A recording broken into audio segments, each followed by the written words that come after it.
রমজানের শেষ 10 দিন মসজিদে ইতিকাফ করা গুরুত্বপূর্ণ একটা পয়েন্ট। মসজিদে ইতিকাফ করা, খুব মনোযোগ দিয়ে শুনি। রাসূল করিম সাল্লাল্লাহু আলাইহি সাল্লাম রমজানের রোজা ফরজ হওয়ার পর থেকে নিয়ে তার মৃত্যু পর্যন্ত একটি বছরের জন্য রমজানের শেষ দশক মসজিদে ইতিকাফ করা ছাড়া ছিলেন না। একবার তিনি মসজিদে ইতিকাফে বসেছেন, কিন্তু ইমার্জেন্সি একটা কাজে মসজিদ থেকে তাকে বের হতে হয়েছে। এই জন্য তিনি পরের বছর 20 দিন ইতিকাফ করেছেন। 10 দিন হলো ওই বছরের, আর 10 দিন হলো আগের বছরে যে ইতিকাফ ভেঙে ফেলেছেন সেটার ইতিকাফের কাজা। তার মানে হলো নবীজির জীবনে কখনো ইতিকাফ এক বছর একটা রমজান মাসেও ছাড়েন নাই। এত গুরুত্বপূর্ণ আমল যে রমজানের এই আমলটা তিনি কখনোই ছাড়েন নাই।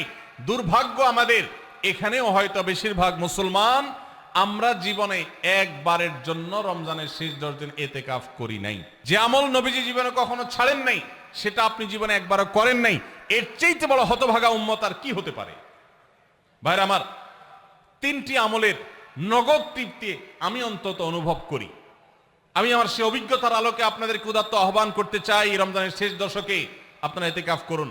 যে 3টি আমলের তৃপ্তি, নগদ স্বাদ, অবর্ণনীয় ভালো লাগা কাজ করে, অন্তর্জগতে প্রশান্তিতে পরিপূর্ণ হয়ে যায়, সেই 3টি ইবাদতের একটি হলো আরাফাতের ময়দানের দোয়া।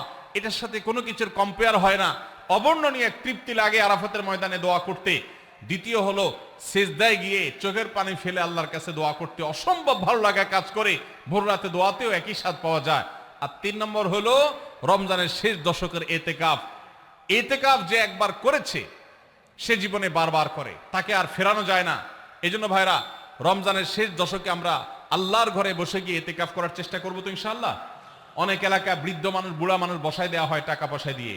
যে টাকা নিয়ে ইতিকাফ করে সেও গুনাহগার, আর যারা টাকা নিয়ে ইতিকাফে বসায় তারাও গুনাহগার। কারণ ইবাদত টাকা পয়সা দিয়ে চলবে না। রমজানের শেষ দশক মসজিদে ইতিকাফ করবো তো ইনশাআল্লাহ। আল্লাহ আমাদেরকে তৌফিক দান করুন।